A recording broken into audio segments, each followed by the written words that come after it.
The X-Zone Radio Show with Rob McConnell is largely an opinion talk show. All opinions, comments, or statements of fact expressed by Rob McConnell's guests are strictly their own and are not to be construed as those of the X-Zone Radio Show or endorsed in any manner by Rob McConnell, REL-MAR McConnell Media Company, the X-Zone Broadcast Network, its affiliated networks, stations, employees, or advertisers.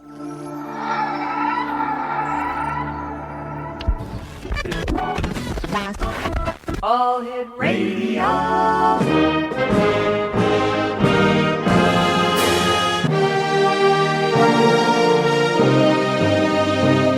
Welcome to the X Zone, a place where fact is fiction and fiction is reality. Now, here's your host, Rob McConnell.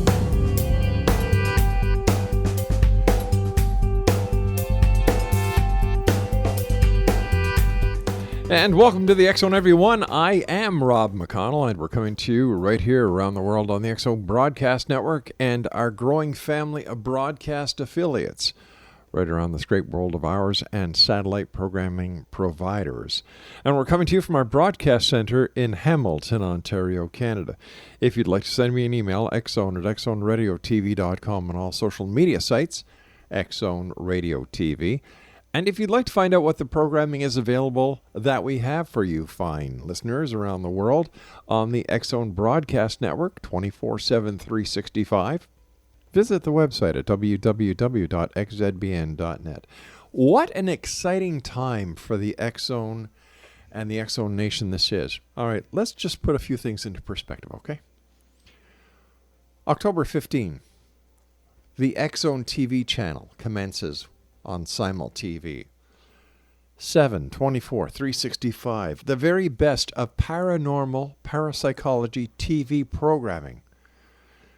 It's going to be there. You'll be able to sign up, subscribe, and watch at www.simultv.com, or, and this is another exciting part, or the TV box that Simul TV's president, CEO, and founder, Stephen Turner, has developed. It's a little box that attaches to your TV set. It comes with 100 video games.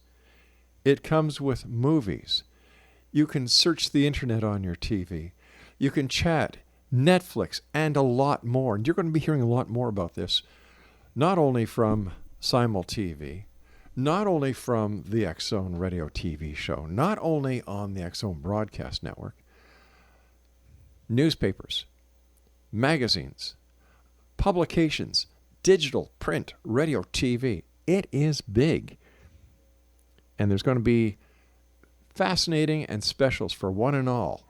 And they're going to be available for you to see and participate in at xzoneradiotv.com, xzbn.net, and the all-new xzonetvchannel.com. My guest this hour, X-Zone Nation, is a gentleman that I've had the pleasure of not only having on the show before, but having met in person. Grant Cameron is his name. And I'm just going to give you a little bit of a synopsis of what we're going to be talking about tonight with Grant. In 1975, Manitobans reported UFOs over their province almost nightly.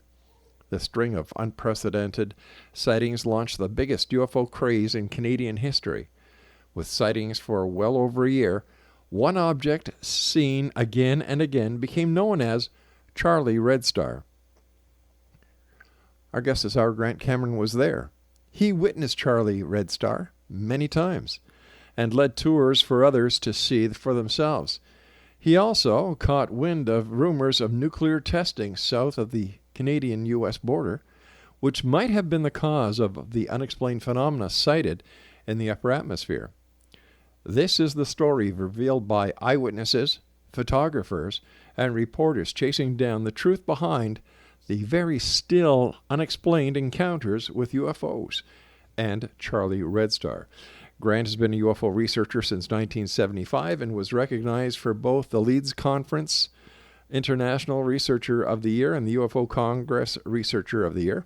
He is a world-renowned expert on UFOs, conspiracies, and government cover-ups, and has spent decades watching and chronicling developments around extraterrestrial contact.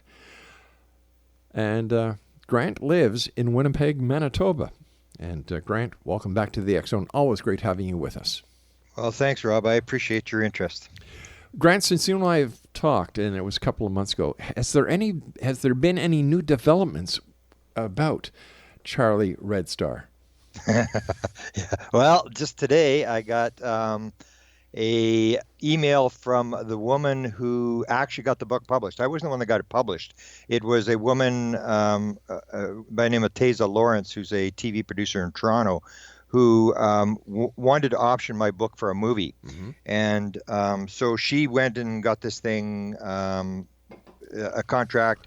I sort of backed out of the contract, made everybody look stupid. And then she went back again a year later, or a little bit more, to get this book published that would coordinate with this movie. All right, I hate to do this, Grant. I hate to do this, but I lost track of time, my friend, and that's what happens when I talk to interesting people like you. So we're going to do a bit of a cliffhanger here. Grant Cameron is my special guest, X Zone Nation, and we're going to be talking to Grant about his book and much more. The book is entitled Charlie Red Star, True Reports of One of North America's Biggest UFO Sightings. His website is presidentialufo.com. This is the X Zone. Grant Cameron and I will return after this break. Don't you dare go away.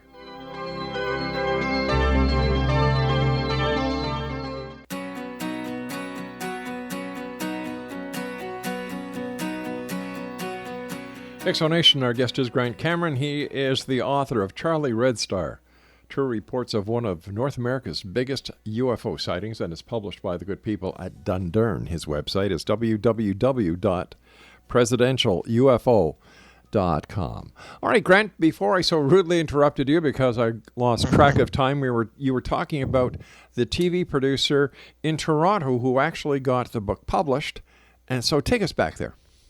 Okay, so she wants to get this thing published. She gets sick. She puts the thing on the shelf. Mm-hmm.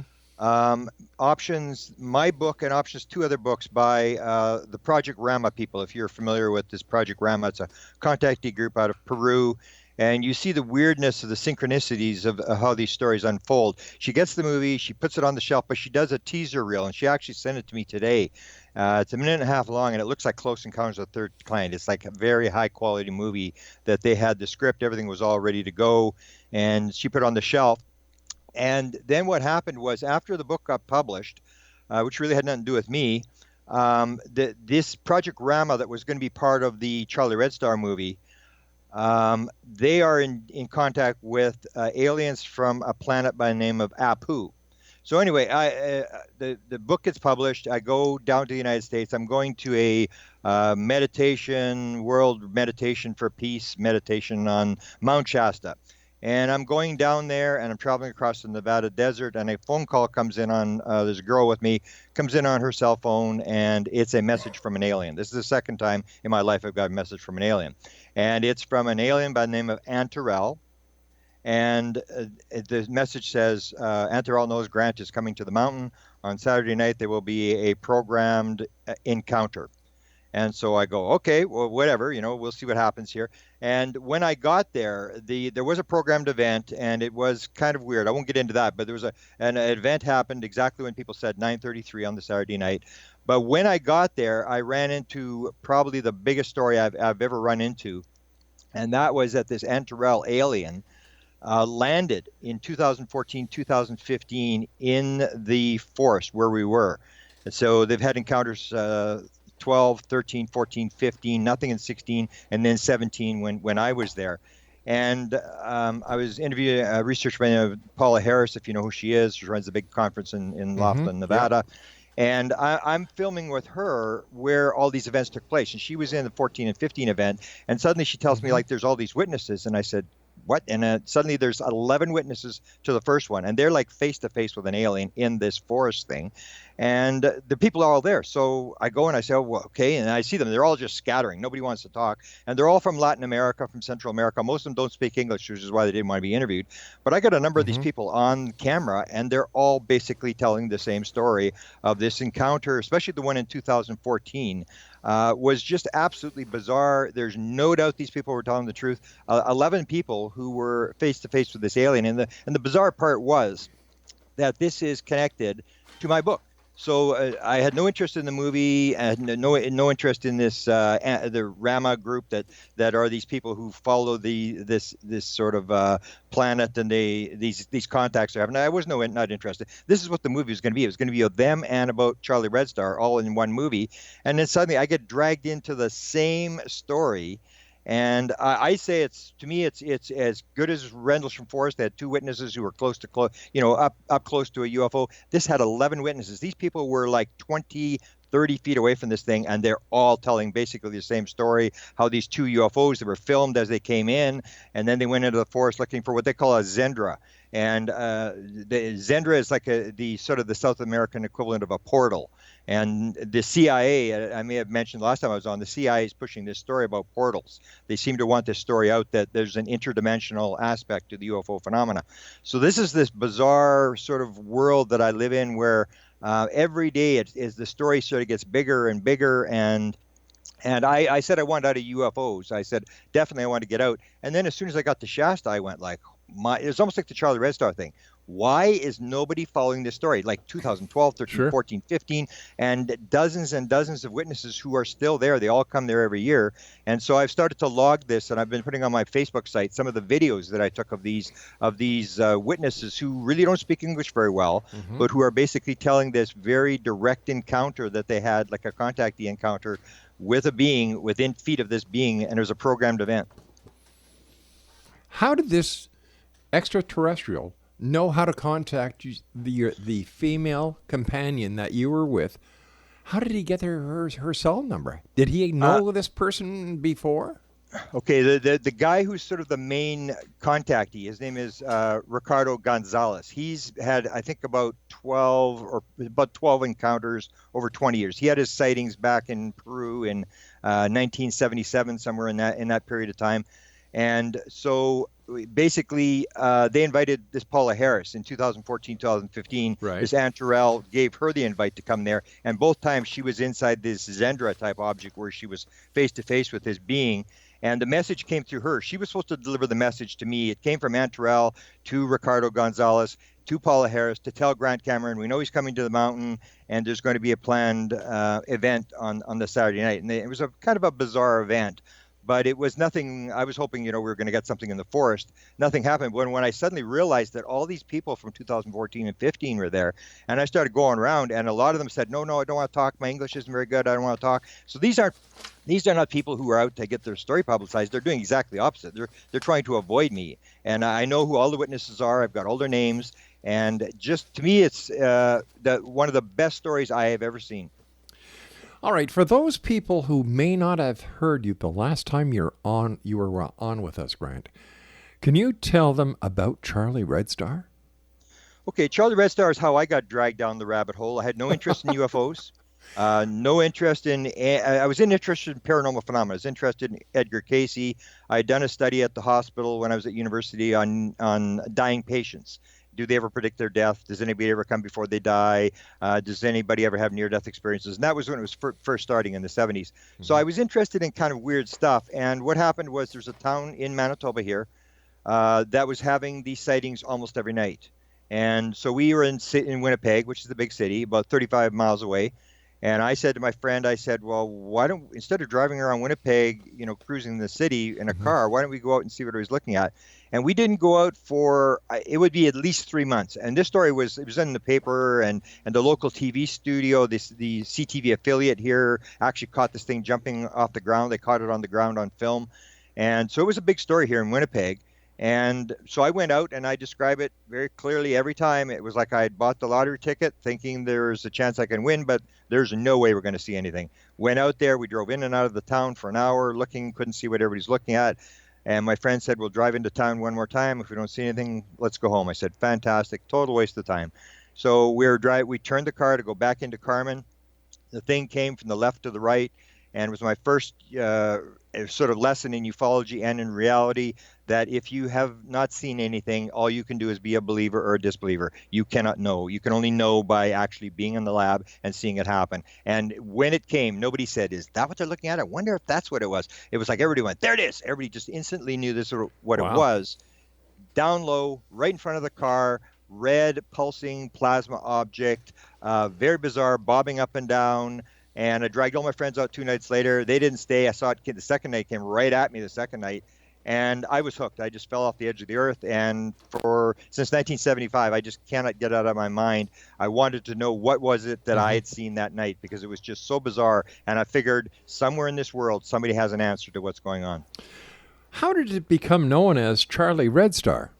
Well, it did look like a red plasma object, and one woman wrote a poem about, she's sort of like this mythical Charlie Red Star, Chief Charlie Red Star, and she wrote a poem about it, and she was one of the sort of the key witnesses who were seeing this thing quite often. So I used the name, and then the paper started picking up the name, and then they would actually have it in their advertising. They would say, shop or Charlie Red Star shops. They would actually have this in their newspapers. So it was just a thing, but it was a red object. It was very, very bizarre, like a red plasma object is as close as I can describe it.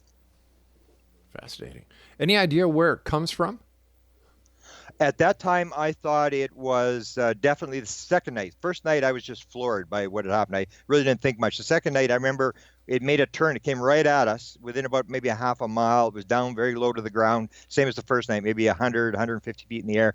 Made a turn, and I remember watching it just sort of slowly pulsing as it flew off into the northeast. And I was thinking, like, wow, that could be from another planet. In all the years I've done it, the more I've learned about the role of consciousness, that consciousness is key to this whole phenomena. Right. The more I think about it, the more I think that this may have an extraterrestrial connection to it, but it's much more complex. It's got more to do with reality and multidimensional and that kind of stuff. And that's why I got so interested in portals, because if this is confirmed, if they are actually going to drop this into the public, that portals exist, then it's not rocket ships going at the speed of light. It's entangled particles like quantum physics, where they're coming in and going back out, that they can move through from one point in space to another point in space just by moving through like a wormhole or a Zendra or a portal. I was just going to ask you, is there a difference between a porthole and a wormhole?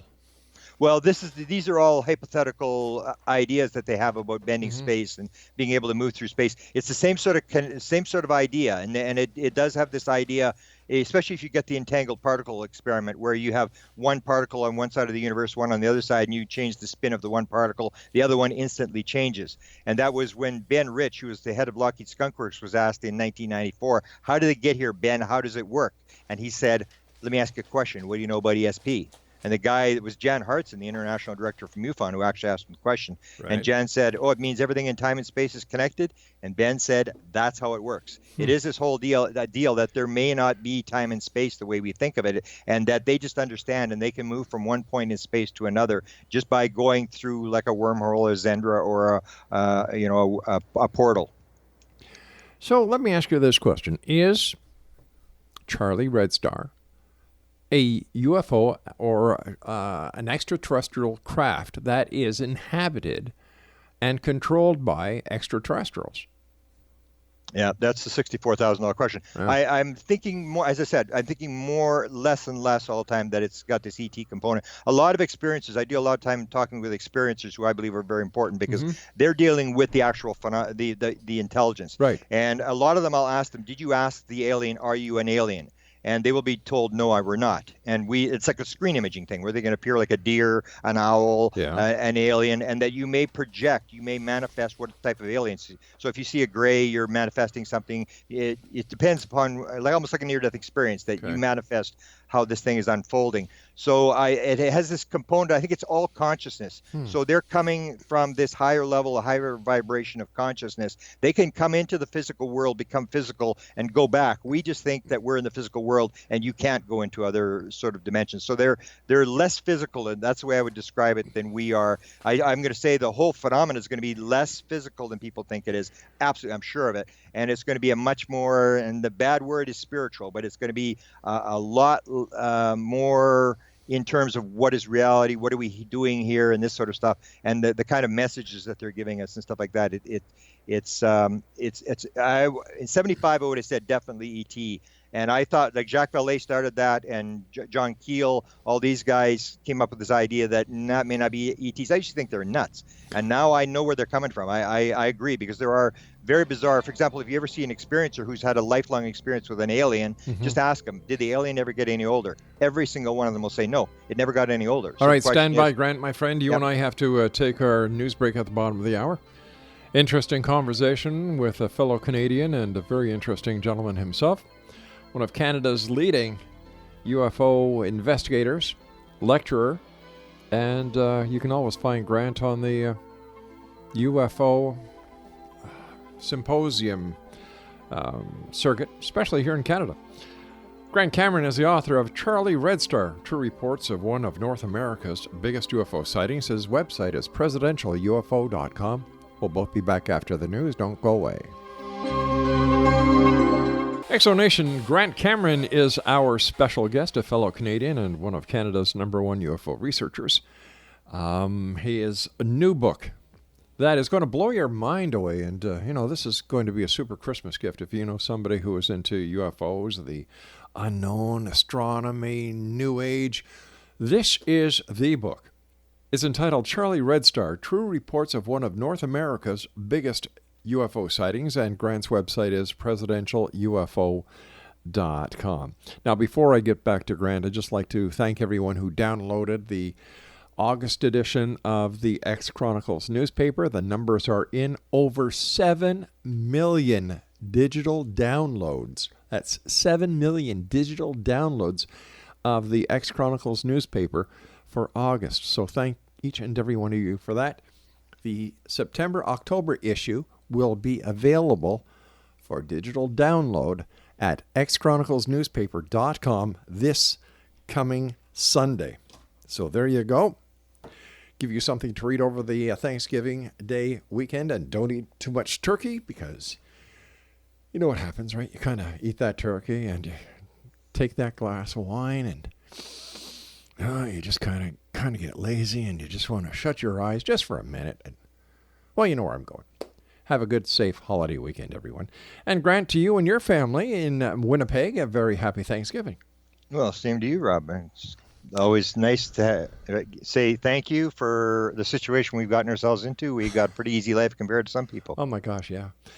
Grant, is Charlie Red Star the next level of human progression and human learning when it comes to our actual origins? And why I'm asking this is because, is it possible that Charlie Red Star, in earlier days of our existence, could have been known as an angel? Absolutely. That's where we're coming from with this thing, is that if you look at the UFO phenomenon, I always say to people, I've been in this since before Jesus was a carpenter, and I know that this thing is not what it used to be. I started in 75, and what happened in 75 does not happen now. What happens now did not happen in 75. If you look at the UFO phenomenon, even from 1890 on, you have, in the 1890s, you have these wooden ships with propellers flying around. Yep. Then you have the Foo Fighters. Then you have the Green Fireballs. Then you have the Bell-type Adamski crafts. Then you have flying saucers with windows. Then you have flying saucers without windows. Then you have the angel hair, which doesn't happen anymore. Then you have now it's triangles are the predominant thing. You had ground traces when I was there, where they would land on the ground and leave pod marks and burn out crops and stuff. That hasn't happened for 20 years. And so you see the fact that they're sort of moving it along. Yeah. And in a lot of the experiencer things, I just published a book by a girl by the name of Nancy Tremaine, who's dealt with the reptilians. And of course, because everybody says they're evil, and I asked her, are they evil? She said, no. I said, okay, I'd like to publish her book. She encounters angels in book 2. She's starting book 2. And you'll see this over and over again, whether it's Beta Andreasen, whether it's Chris Bledsoe, whether it's Nancy Tremaine. A number of these experiencers will go from aliens into like an angel type figure. And that's the whole thing, is our mind has so much more to do with it, and it came almost like it's elevated. If your mind starts to elevate, you move to different levels and deal with different sort of beings, depending upon what your vibration is. Almost like if you're at a very low vibration, the only alien that's going to find you is one that's vibrating at a very low frequency. Also, what I've noticed over the years, having the opportunity of speaking to you and people like Stan Friedman and other leaders in the UFO field, is that I remember going back to the 70s, UFOs were seen over high power tension wires. Yep. And then it moved to nuclear sites. nuclear plants, as if showing a progression from hydroelectric or a power grid to nuclear energy to what's next. Yeah. Well, the nuclear thing I do know, because that was involved with Charlie Red Star, is that I didn't really know why they had appeared here in Manitoba. And the guy who ran the airport, his name is Bob Deemert in Carmen. I went back to him, I was going to do a lecture like 30 years after the event. And I said to Bob, Bob, why were they here in Manitoba? And this is like Carmen, it's like grain farm. There's nothing here. And he said, you know why they're here? And I said, no, I don't know why they're here. And he said, yeah, I told you in 1975, I told you why they're here. I said, Bob, it's 30 years. I don't know why they're here. I have no idea why they're here. And he said, the nuclear missiles. I told you the nuclear missiles. And as soon as he said that, I knew, because we live in Manitoba, and we know that there's 300 Minuteman III nuclear missiles in North Dakota with 3 warheads each, and that's the number one target of the enemy. That you got to take out the missiles, otherwise you're gone. So we always knew that if there was a nuclear war, we were gone in Winnipeg. And in 1975, what I discovered was that they put in the only anti-ballistic missile unit that ever went operational in the United States. They put in 100 new nuclear missiles to try to shoot down the Russian ICBMs that would come in and try to knock out the North Dakota missiles. And it was exactly when they started to put those missiles in, that's when the sighting started. And then they negotiated with the Russians in November of 1975 and sort of stopped this thing and started taking the missiles out. And that's when the sightings went away and didn't come back. They seemed very, very disturbed about nuclear power, nuclear missiles, as if this is something that almost like when we detonated the first atomic bomb in 1945, that's when they appeared in mass. And the contactees, the guys like Adamski and Williamson, actually appeared a couple days after the detonation of the hydrogen bomb. That's when the first contactees first started coming forward and saying, they're telling us to stop the nuclear stuff. I talked to a girl in North Dakota, took me to a nuclear missile silo that's still in operation. And she told me she had a sighting with 2 other girls there when they were about 9 years old. And we were standing there, and I said, well, where did the UFO come out? She said, it came out of that metal thing there. I said, are you sure it came out of the metal thing? It came right out of that metal thing. She said, yeah, and that's where the missile is. So she talked about this UFO coming right out of the missile silo through the metal, and it was this metal type thing that was rotating, a copper, looked like it had burn marks on the side, rotating at a very high speed in plain daylight, and then just flew away. So there is a very clear, direct connection between nuclear energy and the beings. And a lot of experiencers and people who've interacted with them say that they are not very happy about our move to nuclear weapons, and because they seem to say that you can actually not only affect our environment but affect the entire universe by using these things. We're in a very difficult time, as I see it, in our Earth's history. Yeah. We have nuclear threat in Korea.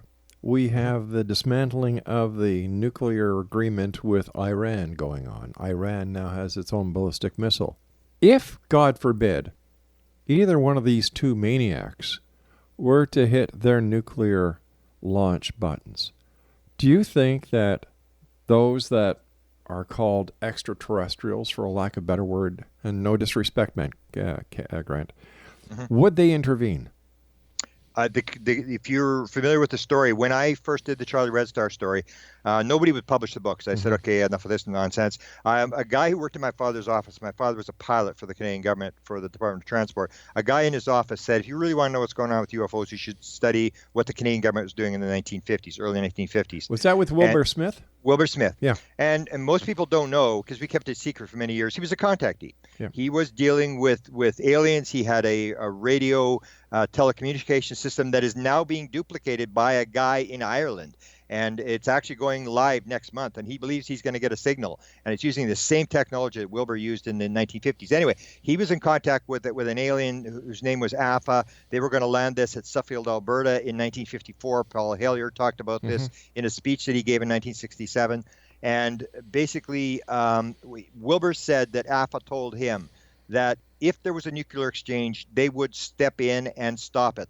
That is the only time they would step in. And if people didn't believe that they could stop in and stop a nuclear exchange, they could take the world in front of they could take the moon in front of the entire world, split it in half, and put it back together to prove that they had the power to do it. Other than a nuclear war, they will not step in. They will allow the human race to stew in its own juices. That's what Wilbur Smith claimed that the aliens told him. Wow. I hope it doesn't come to that, my friend. Yeah. Can you just imagine looking out your back window and seeing the moon being split in half and then being put back together again? Yeah, My because there's God. always this thing about non-intervention. There's Right. sort of there's this law that they're not really, and that is true. Like I've argued with people about this, where they should come and feed the poor, and they should do this and do that. And they always say you're confusing these guys with Santa Claus. They're not here to bring us a bunch of stuff. They're here to give us most of the experiencers. Like Edgar Mitchell Foundation had interviewed 4,000 people who claimed to have interacted with the beings. And what they're basically saying that they're being told this idea that 39% of them are shown the environmental damage. They're shown the screen on board the ship, where they're shown how we're destroying the environment. And a lot of them are told about the nuclear weapons. So we know sort of what the messages these people are claiming through these people. And it's a very high percentage. It's like 39% are claiming to get these messages of environment. So it's not one or two people that are making up a story. This is a pretty general pattern among experiencers, that they'll say, I'll say, have you seen the screen? And they know exactly what you're talking about. Yeah, I saw the screen. They showed me the screen. And the screen shows all these things where they're just giving us warnings. So the more I see UFOs, the more I think it's a lot about messaging. They're not really here to take our gold. Aliens don't wear jewelry. They don't need our gold. They don't really have any sort of material things that they want. They're basically, a lot of it's just these messages about the situation that we're in at this particular time in history, especially since we detonated the atomic bomb. What about the crop circles? Is there any correlation between the extraterrestrials and the crop circles? I think so. I think what crop circles is the same thing. It's messaging. It's all messaging. And all they want to do is they're not going to disclose. Same as the government's not going to disclose. The aliens not going to disclose. They're doing this gradual drip, drip, drip thing where they're making you think. It's almost like there's actually a study that was done with people. They would test their intelligence, and then they'd make them read Kafka plays.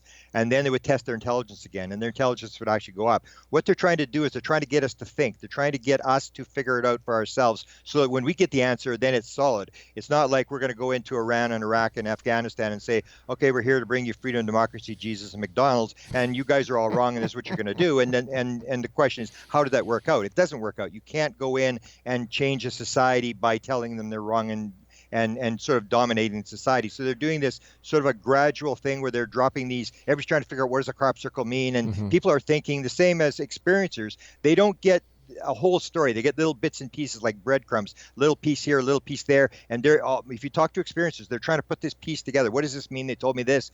And that's what they're trying to do. They're trying to make us think. And I think the government's doing exactly the same thing. They're doing this gradual disclosure of items and trying to get us slowly to acclimatize us to the fact that we aren't alone, because a lot of people, especially the scientific community, is going to be devastated when this thing comes and they suddenly realize that most of the stuff they learned in their life was totally wrong. Two things. We've got to take our break in a very short period of time. Yeah. You're the only person I know that could actually put Jesus and McDonald's in the same sentence, and where it actually does make sense. Yeah. And if the scientific community is devastated, what will happen to the religious philosophies, Christianity, into Islam, into the Hebrews?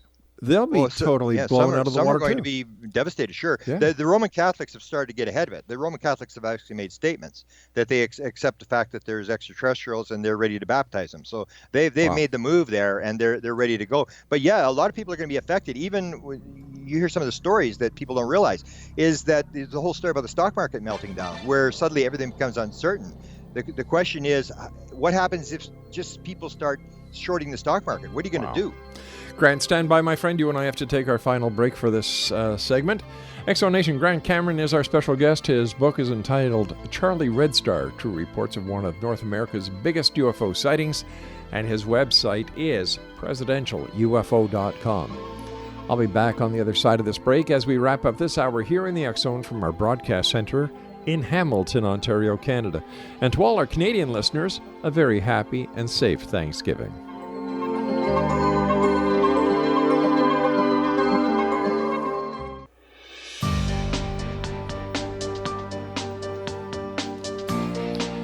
Welcome back, everyone.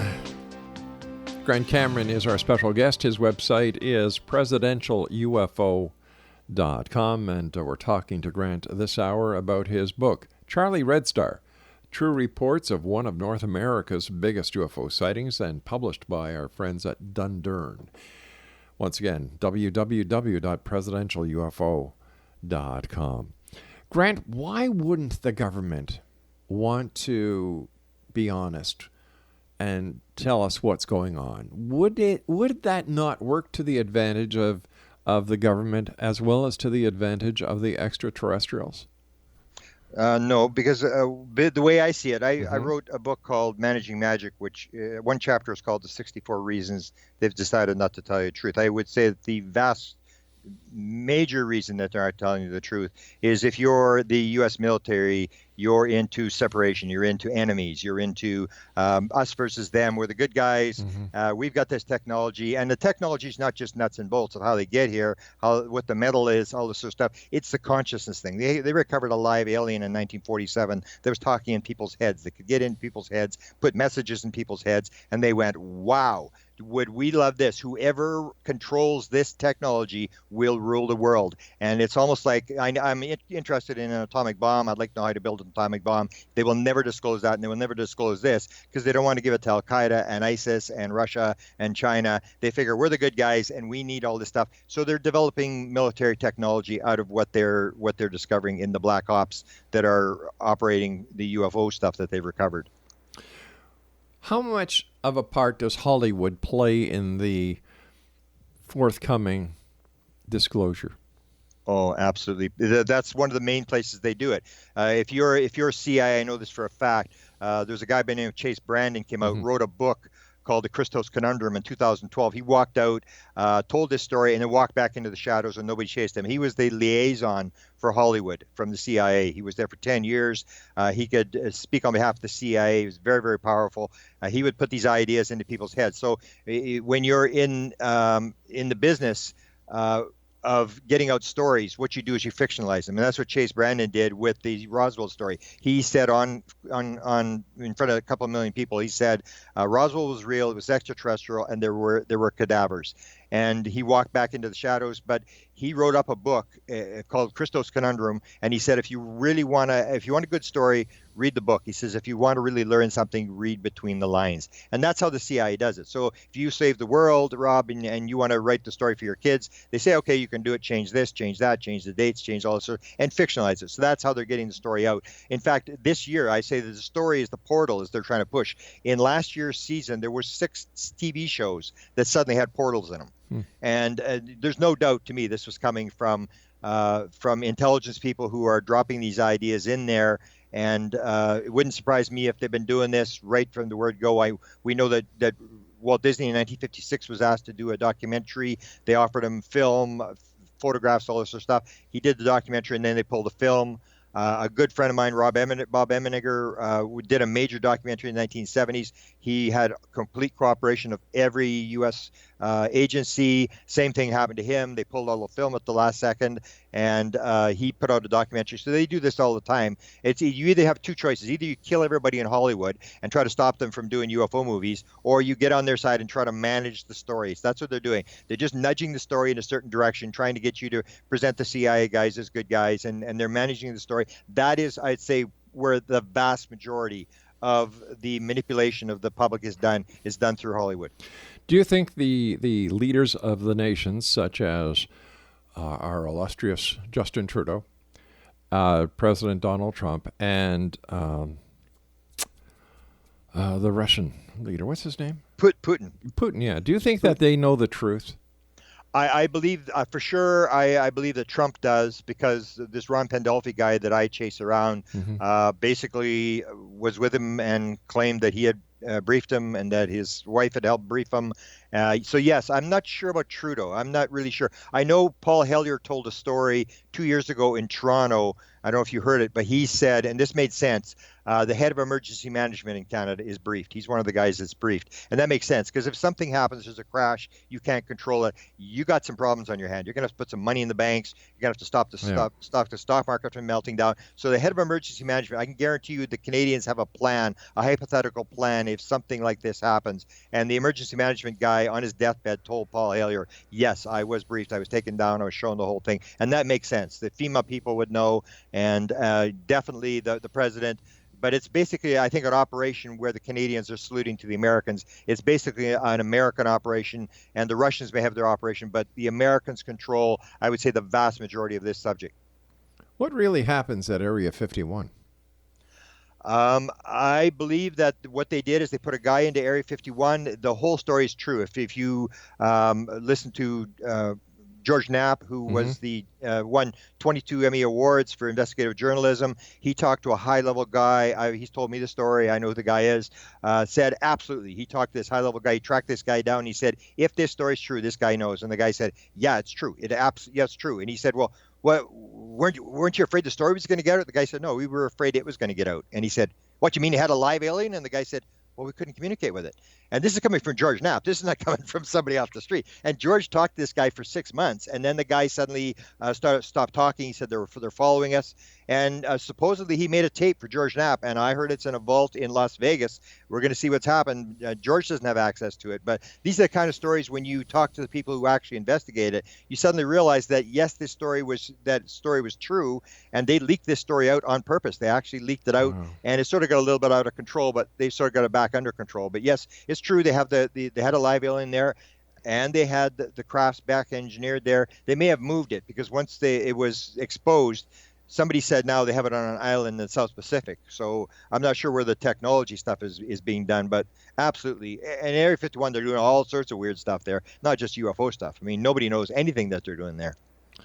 Do you think that that the ETs, for a lack of better words, are actually interacting with us, walking Absolutely. among us, and we just don't know it? They can actually pass themselves off as us? Wilbur Smith said, I would know them if I saw them on the street. You would not, which indicated that yes, they, according to Wilbur Smith, the ones he was dealing with, he said could bypass. They're definitely interacting with people. There's no doubt. 42% of all experiencers, these 4,000 people who answered the question, 42% they've got mathematical, scientific, or technical material in their head that they did not learn in school, like quantum physics papers and stuff like this. And these people have no background in physics and stuff like that. And these people are writing these papers. They're downloading lots of stuff into a lot of different people. It just amazed me when I started talking to these people, how many of them have got ideas, and Nobel Prize winners. The guy that did the duplicating of DNA, he's an experiencer, and he won the Nobel Prize. And so the idea is, where did he get that idea for that Nobel Prize about duplicating DNA? So there's, I do believe absolutely, and that's why I'm interested in experiencers, is that you have 42% of downloads, and 40% of all experiencers who answered the question said at one point during their experience they knew the answer to everything in the universe, which indicates that everything is over there. All the answers are there, and it is a matter of, can we hack the computer? Can we get the password and hack into the computer? And that's why experiencers are so important, or interacting with aliens, is because they're on the other side. They have more access to this knowledge than we do. We think that everything is the way we have it, and we don't realize that all the answers are basically somewhere. And if you can hack the computer, and you'd be crazy not to try to do it, you can get the answers to a lot of stuff that are problems that we have today. So what do you think is next in the ET agenda? Well, their CIA, this Ron Pandolfi guy, is getting a 6-part documentary. It's going to be done on the Avery through Hollywood. I know the producer that's doing it. I know the writer of the thing. I was offered an in on it. I said I didn't want to be in on it. They said, well, you can either be on the inside and get 100% and be an executive producer, or you can be on the outside and get 10 to 15%. I said, I'll take the 10 to 15%. I'd rather be a chess player than a chess piece. And they are putting this out. And the last 2 sessions of this 6-part documentary are on portals. And it's a nonfiction thing. So the question is, if they drop this thing, and I said, well, who's going on camera? I mean, who's going to do the portal thing? Who's going on camera with the portals that has any authority? And he said, well, Ron Pandolfi's wife. And I said, wow. I mean, if that happens, now maybe it's another, fire drill where they're going to get us running around doing stuff and nothing's going to happen. But I was offered an in on this thing as an executive producer. I turned it down. But the Avery is these guys, high level intelligence, scientific military people who had at one point in their career had a connection with the UFO phenomena, and then they all sort of got together and they're trying to figure out what's going on themselves. And they got the name as the Avery, and they have all these bird names, and they're all these high-level people like Jacques Vallée and Hal Puthoff and all these people who, some of these people are going on camera as well to tell their story about being in the UFO phenomena and what they did during these years of research. Fascinating, truly fascinating. Grant, as always, whenever you're with us, time goes by so fast. Let our listeners know where they can buy a copy, their very own copy of Charlie Red Star. Well, it'll be in all Canadian bookstores. Apparently, it's moving fairly well, or you can get it on Amazon.com. And the other books I've done, if you search my name at Amazon.com, I've done about 6 books, and some on downloads, some on the disclosure thing, and the Charlie Red Star thing. And my Facebook site, my Presidential UFO Facebook site, I'm posting a lot of the videos of this story that I say could be one of the biggest stories of all times. This one about this Zendra thing at Mount Shasta, California. I'm posting a lot of videos of the people that I filmed there, and that's the Presidential UFO Facebook site that I have. Grant, I want to thank you ever so much for joining us. Always a great pleasure talking to you, Grant. And I look forward to the next time you and I join each other back here in the X Zone. And like I said, to you and your family, a very happy Thanksgiving. Thanks for having me. Take care, Grant. Thank you. Grant Cameron has been our guest this hour. X Zone Nation, we've been talking about Grant's book, Charlie Red Star, True Reports of one of North America's biggest UFO sightings. And Grant's website is presidentialufo.com. I'll be back on the other side of this commercial break with the news at 6.5 minutes past the top of the hour as we continue here in the X Zone with yours truly, Rob McConnell, from our broadcast center in Hamilton, Ontario, Canada, on the all-new X Zone Broadcast Network.